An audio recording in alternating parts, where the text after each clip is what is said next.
ओडिशा सरकार द्वारा विश्व ओडिया भाषा सम्मेलन एवं जगन्नाथ संस्कृतिर प्रचार प्रसार परिप्रेक्षी में गंजाम जिला पोड़ामरी स्थित विज्ञान उच्च माध्यमिक विद्यालय परिसर में नुआ और योजना अधीन चली विभिन्न प्रतियोगिता गुरुवार दिन उद्यापित हो जाइछि।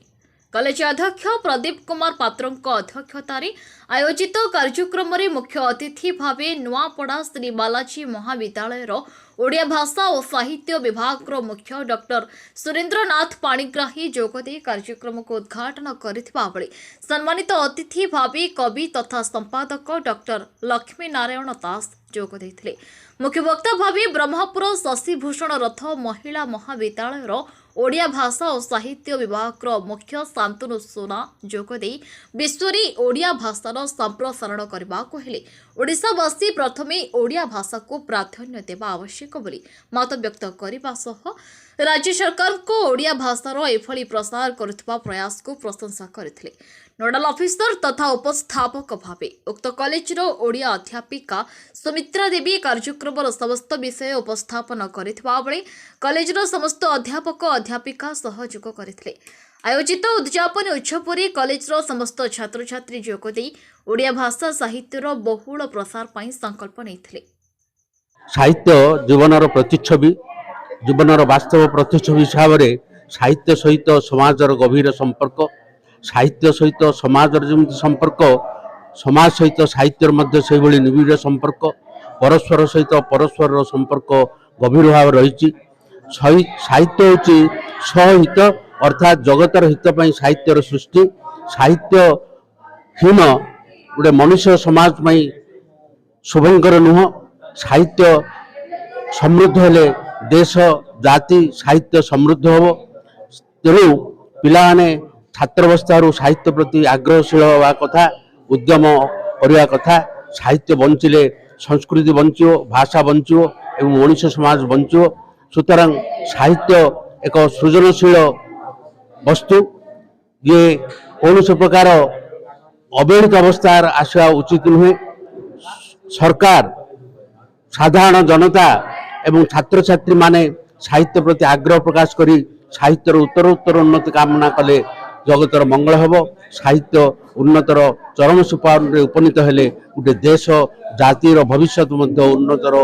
चरम सोपान रे उपनीत हेब। एवं साहित्य प्रति आग्रह सृष्टि करने पाई ओडिशा सरकार एभली साहित्य भाषार संपर्क रे उद्यम जारी रखिछन्ती। से एक अभिनंदन पदक्षेप एवं साहित्य प्रति छात्र छात्री मान भितर गोटे भावात्मक परिवेश जागृत हेले साहित्य संस्कृतिर जय होब। जय साहित्य जय भाषा एवं जय संस्कृति। समस्त को मोर प्रणाम।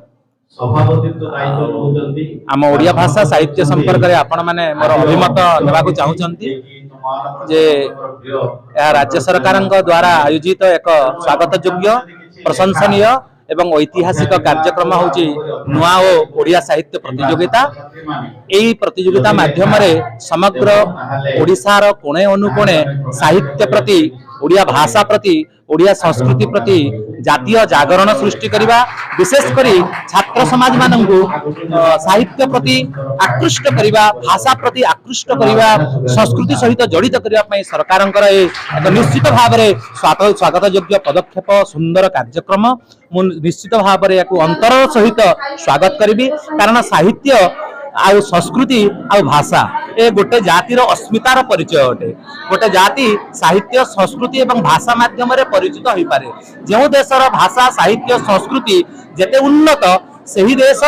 जाति सेते विकसित हो पारे सेते समृद्ध हो पारे। आम उत्कलर भाषा ओडिया भाषा एक सर्वप्राचीन प्रामाणिक भाषा अटे जहाँकि शास्त्रीय भाषार मान्यता पाई। आम अत्यंत गर्व और गौरवर विषय। तेणु विश्व ओडिया भाषा सम्मेलन परिप्रेक्षी में समस्त छात्र समाज भितर स्कूल स्तर विद्यालय स्तर आरंभ करी महाविद्यालय विश्वविद्यालय छात्र मान भितर साहित्य प्रति अनुराग संचार करने सरकार सुंदर पदक्षेप नहीं कार्यक्रम करिसेंती आमर छात्र समाज जो माने युव समाज से युव समाज जहां ऊपर देश निर्भर करे साहित्य निर्भर करे समाज निर्भर करे संस्कृति निर्भर करे भाषा निर्भर करे से माने साहित्य को जानतु से माने संस्कृति को जानतु से माने आमर भाषा को जानतु ताहले सबु युव समाज सबु छात्र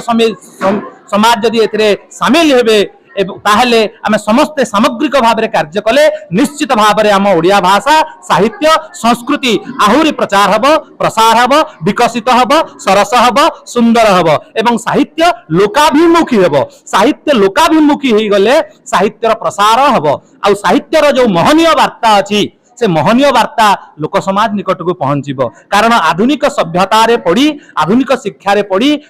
युव समाज वर्तमान साहित्य पठन विरत होती तेणु से युव समाज को पुणी साहित्य आड़ को आने सरकार एक निश्चित भाव में प्रशंसनीय उद्यम एथिरे विभिन्न शिक्षानुष्ठान मानकरे जो विभिन्न प्रतियोगिता है ओडिया साहित्य प्रतियोगिता माध्यम से अनेक छात्र हजार हजार छात्र मिशिंट विभिन्न स्थान गोटे जागरण संचार होती मो मत साहित्य प्रति आकृष्ट करने गोटे आंदोलन सृष्टि हो गलानी छात्र समाज रे युव समाज रे गोटे क्रांतिकारी पदक्षेप अटे जे सरकार एक निश्चित भाव स्वागत योग्य पदक्षेप यह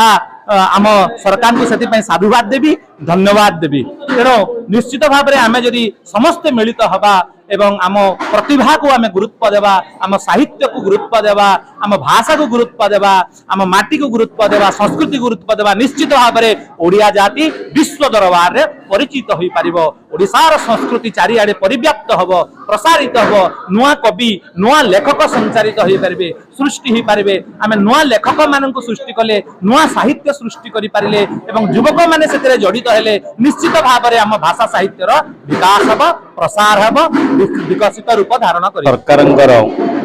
जो कार्यक्रम चली ओडिया भाषा साहित्य संस्कृति और जगन्नाथ संस्कृतिर पुनरुद्धार सहित जाति तथा संस्कृति और भाषार किपरि भाव में अग्रसर हो पार एवं समस्ते केमती आपको भल पाई बसवे ताहापे एक सुंदर प्रयास और आ सहित निज जाति भाषा संस्कृति को किपरि भाव में अवक्षय होउची ताहा किपरि भाव में पुनरुद्धार हबो एवं ताहा पिलांक माध्यम रे शिक्षा क्षेत्र रे पिला मन को किपरि भाव में उत्तरोत्तर उन्नति करिया पई तांग मन भितर सृष्टि होउथिबा भाषा संस्कृति को पुनर्बार भाव में ताको गठी उठिबा एवं ओडिया भाषा साहित्य को पुनरपि भाव में विश्व स्तर में पहुँचवा पई जो सुंदर प्रयास जो उद्यम करा जायछि एवं जगन्नाथ संस्कृति को विश्व रे परिचय हो सारी एवं ताको पुनर्बार केवल आमे ताहा अनुभव करबा पई एही पिलानक माध्यम रे शिक्षानुष्ठान माध्यम रे एसबु गुड़िक करबा फल रे पिलानक भितर रहिथिबा जो लुकायत कला गुड़िक ताहा प्रकाशित होगा सहित संस्कृति और भाषा और जगन्नाथों उपरे सेमानकर अगाढ़ विश्वास एवं नूतन धारणा सृष्टि होगा ए जो उद्यम ताहा प्रशंसनीय।